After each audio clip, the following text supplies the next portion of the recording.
UGC net Sanskrit में व्याकरण आचार्यों का क्रम और उच्चारण स्थान भूल जाते हैं? तो सिर्फ 60 सेकंड में पूरा टॉपिक पक्का करते हैं। चलो शुरू करते हैं। सबसे पहले मुनित्रय का क्रम।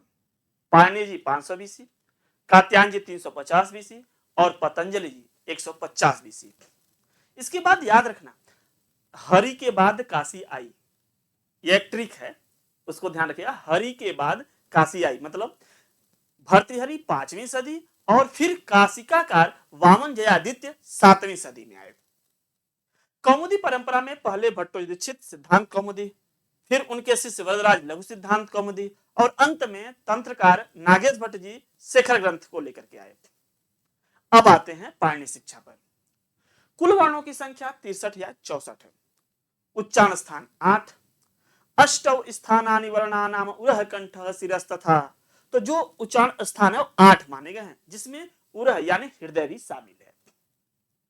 बाह्य प्रत्यय के लिए 2 जादुई टिक याद रखो, खर विवारा श्वासा अघोषाश्च और हस समारा नादा घोषाश्च।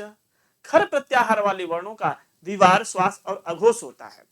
खर प्रत्याहार में वर्गों के पहले दूसरे वर्ण और तीनों शय आते हैं और हस प्रत्याहार का समार नाद घोष होता है और हस प्रत्याहार में जो वर्ण आते हैं वो आते हैं वर्गों के तीसरे, चौथे और 5वें वर्ण, साथ ही साथ में ह, य, व, र, ल इतने वर्ण आते हैं। तो बाह्य प्रश्न के लिए ये बहुत बढ़िया ट्रिक है। खर विवारा श्वासा अघोषाश्च हस समारा नादा घोषाश्च। था ना आसान? इस रील को अभी सेव करो ताकि एग्जाम हॉल में जाने से पहले रिवीजन कर सको।